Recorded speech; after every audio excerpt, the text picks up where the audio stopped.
Salto para o Futuro está de volta. Hoje estamos falando sobre a matemática e as culturas africana e afro-brasileira. Neste último bloco, o terceiro e último bloco do programa, eu quero começar com uma outra pergunta que chegou por e-mail do pessoal de Anápolis, Goiás, participando ativamente aqui do programa ao vivo. Eles gostariam de saber o que fazer para romper com paradigmas de que os valores afro-brasileiros só são lembrados e estudados superficialmente em datas comemorativas, como Dia da Libertação dos Escravos e Dia da Consciência Negra, professor Henrique. Olha, podíamos usar a estrutura da própria matemática. Pegar, por exemplo, tecidos africanos, pegar esses tecidos africanos e reproduzir os padrões dos tecidos africanos. Reproduzindo os padrões dos tecidos africanos, podíamos decompor esses padrões dos tecidos africanos e comparar esses padrões, por exemplo, com coisas que aparecem na arte brasileira, mas que são padrões geométricos. Depois desses padrões geométricos, podíamos evoluir, por exemplo, para representar o que está desenhado em muitos desses padrões. Inventar histórias ali a partir daqueles padrões, como foram inventadas histórias que construíram esses padrões. Depois podia a professora fazer um trabalho, daí entrando para a questão do pensamento africano. Entender, por exemplo, que na ideia do africano, na ideia do afrodescendente, existe uma coisa fundamental, por exemplo, que é a ancestralidade. A ancestralidade nos leva já a um pensamento circular, repetitivo, que nunca passa exatamente pelo mesmo lugar, né? E aí, esta padronagem, com uma repetição, com uma série de coisas que está posta na arte, vai ganhar um sentido filosófico, vai ser explicado por que a arte africana tem essa questão da geometria e a geometria repetitiva. Então, a partir, por exemplo, dos tecidos e tudo, pode-se elaborar uma série de fatores que possam ser ilustrativos e práticos para uma sala de aula. A participação agora é da Cleuda, do Tocantins. Olá, Cleuda. Boa noite. Aqui é da Escola Estadual Denise Gomes de Amui, em Araguatins, Tocantins. É um grupo de cursistas que assistem todas as noites ao vivo. Elas gostariam de saber como despertar aos educandos a importância de africanos e afrodescendentes no campo do uso da matemática. Uma boa noite a todos. Que bom que vocês assistem sempre o Salto. Muito obrigada mesmo. Voltem mais vezes aqui no Ao Vivo. Bom ouvir vocês, tá bom? Obrigada. Pessoal aí também do Teleposto. Professor José Marcos. Uma boa maneira da gente despertar o conhecimento e a valorização do nosso povo, né, o africano, seria que a gente tentasse fazer com que nossos alunos conhecessem bem a história da África, as suas origens, as culturas africanas, porque nós temos muitos afrodescendentes que são referência nas suas profissões, falar muito deles, o que eles fizeram de bom, ver na sua cidade, ver na sua comunidade, se tem algum negro, se tem alguma... não precisa ser um africano, mas um negro nosso, mesmo criado na terra, o que ele faz de importante e valorizar esses conceitos, porque com isso nós estamos incentivando e vivenciando as nossas origens e as nossas culturas, né, fazendo com que o próprio aluno passe a ter uma autoestima. Poxa, não, eu vou seguir o exemplo. Quanta gente segue o exemplo do Pelé? Não é? Quanta gente quer ser um jogador de futebol porque aquele é o bom, aquele é o melhor jogador. E por que não podemos também mexer? De repente, na nossa cidade, tem um engenheiro, tem um arquiteto, tem um dentista. Aí o aluno vai ficar, não, eu quero me espelhar igual aquele doutor, eu quero ser aquele. Então, vamos divulgar mais a nossa raça. Porque eu acredito que com isso o aluno, a criança mesmo em si, vai chegar em casa consciente. Não, pai, quando eu crescer, eu quero ser igual o seu Joaquim, ou sei lá, aquela pessoa que é referência para ele. Ele vai ter alguém como referência. Você está falando isso, é super importante. Muitas vezes a mídia põe o processo inverso, né? Nas novelas os bandidos são negros, os serviçais são negros. Quer dizer, que exemplos você tem para se espelhar? Infelizmente, nós temos muitos, a gente só mostra os exemplos ruins e é difícil a gente ver assim, um exemplo de um negro que venceu na vida porque ele fez isso. A gente só vê propaganda assim, o negro só está bem quando sai do buraco. Não é? A gente só vê o negro sair dentro do buraco, cavando a empregada doméstica, a servençal dentro de uma casa. A gente não vê uma propaganda assim, uma propaganda de um negro que é um bom profissional. Não, a escola pode fazer esse papel, então? Pode fazer isso. Pode fazer um trabalho assim, de conscientização, cartazes, colocar sempre na escola o cartaz mostrando aquelas pessoas negras, né, que são importantes na nossa vida diária, na nossa vida local até. Ainda um pouquinho nessa linha, professora Wanda, um pouquinho pensando nessa ancestralidade, falávamos um pouco antes do programa, que nessa busca pela ancestralidade, dessa descoberta, a senhora falou um pouquinho antes dos negros que já inventaram a poupança, né? Poupavam dinheiro para conseguir sua alforria. Que outros exemplos nos modos de viver dos ancestrais foram descobertos nessa pesquisa aí, até para se trabalhar lá no projeto de dar? Uhum. Bem, é importante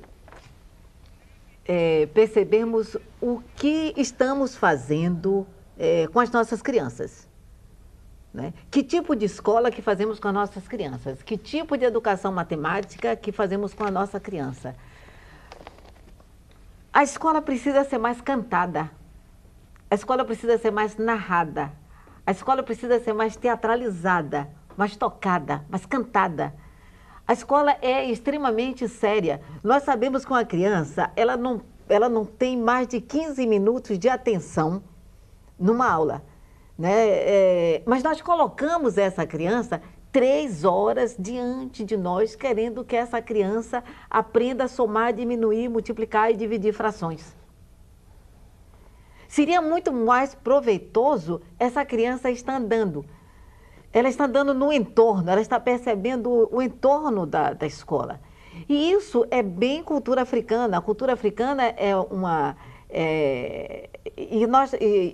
coisa que não é antiga. Ainda em muitas sociedades africanas, a família é uma família que pode ser um bairro, uma aldeia, uma cidade, onde todos têm obrigação de cuidar de todos, onde todos educam todos, onde todos os mais velhos são pais, onde todas as mais velhas são mães, onde os irmãos mais velhos estão prontos para cuidar dos irmãos menores.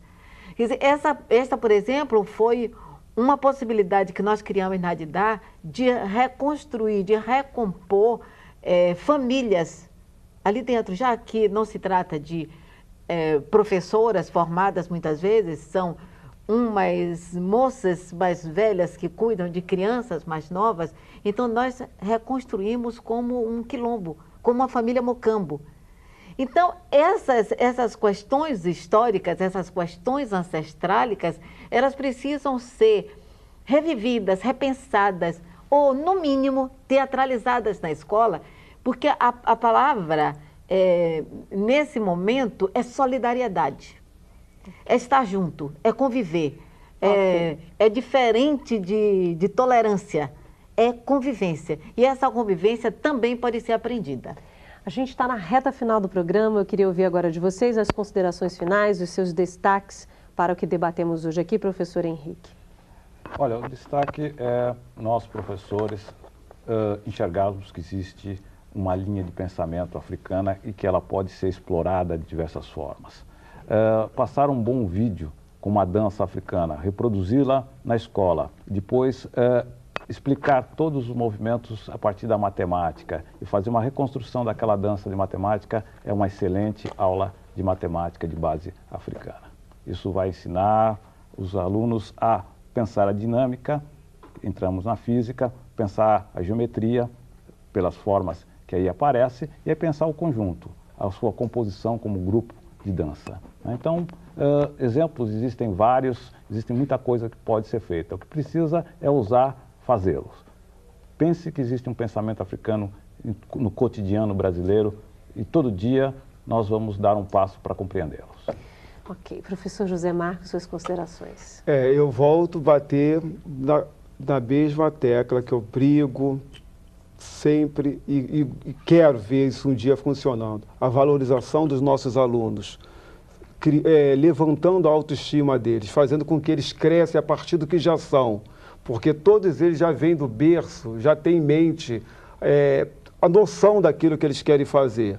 O que falta é oportunidade. E nós estamos aqui para juntos, né? Nós, professores, temos que ter esse dever e esse compromisso de ajudar o nosso aluno a crescer. Não só olhar o nosso aluno apenas como aluno. Temos que olhar ele como nosso filho, que a gente já sempre ajuda, a gente olha o aluno, qual é a tua dificuldade, que o professor já sente a dificuldade do aluno. Só em ele olhar para o aluno, ele sente qual é a dificuldade dele, já sabe o que o aluno está precisando. Então, cabe o professor ir lá, ajudar aquele aluno a levantar-se. Não deixar, não ficar só no quadro, olhando a distância, não. Eu acho que o professor tem que ajudar o aluno, ele tem que levantar o aluno, tem que ajudar que o aluno cresça. E com isso, acredito eu que nós vamos melhorar muito o ensino da matemática, não só com os afrodescendentes, mas com toda a nossa população. Porque, na verdade, nós estamos carentes de tudo, né? Ok. Obrigada, professor José Marcos, professora Wanda. Suas considerações finais. Pois é. Nós estamos num momento que ainda estamos pensando o que vamos fazer com a Lei 10.639. Né? Essa é uma lei que nós conseguimos, não ganhamos de presente, e agora nós precisamos estar prontos, né, para fazer valer essa lei. Né? E o que é que a gente pensa que neste momento me parece importante não construir uma outra história, que seria também excludente, né? Não construir uma outra narrativa, não construir uma outra matemática, mas preencher os vazios que estão na história, os vazios que não nos, do que não nos foi contado, né? E preencher as novas possibilidades, né, que precisamos criar para que as nossas crianças, de fato, elas sejam educadas. Né? Educadas sabendo tanto ler como escrever, mas também conviver. Acho que esse é a nossa ocupação desse momento. Obrigada, professora. Bom, o Salto para o Futuro de hoje fica por aqui. Eu agradeço as presenças do Henrique Cunha Júnior, professor da Universidade Federal do Ceará, do José Marcos da Silva, professor do Colégio Municipal Zelita Rocha Azevedo, em Macaé, e da Wanda Machado, consultora de História da África e Cultura Afro-Brasileira da Escola de Música de Dá, no Pelourinho, em Salvador. No programa de amanhã vamos falar sobre matriz africana, educação e ética. A gente encerra o programa de hoje com o jogo de búzios. Comandado por Ifá, o orixá da adivinhação, o jogo de búzios é um oráculo entre os homens, seus antepassados e os deuses. Mas o que esse jogo tem a ver com a matemática? No jogo de búzios, cabe ao babalorixá, ou pai de santo, desvendar os mistérios da vida. Ao jogar os búzios e analisar a forma como eles caem no tabuleiro, o sacerdote do candomblé pode encontrar respostas para várias perguntas. Para o professor e pesquisador Muleka de Toca Wakalenga, o fascínio do jogo de búzios vai além da questão mística. O objetivo principal da minha pesquisa é demonstrar que o negro inventou os primeiros computadores do mundo, que é o jogo de búzios. Eu acoplei o jogo de búzios e o livro de destino, de modo que o jogo de búzios é uma calculadora, e o livro de destino é o processador. Usando referenciais da teoria da informação e da cibernética, o professor Muleka criou um programa de computador, o MDK-53. Surgia, então, a etnocibernética. O jogo de búzios, como sistema de processamento de dados, é uma tecnologia africana. Ele tem 16 bits, 16 búzios, ou bits, certo? E se joga 4 a 4, isto, 4 é o logaritmo de 16 na base 2, entendeu? Então, de modo que o jogo de búzios pode processar de 0 a 65.585 respostas possíveis. Neste caso, o jogo de búzios, do ponto de vista cibernético, é um sistema etnocibernético. Isto é, a matemática computacional tradicional vista do ponto de vista da cibernética.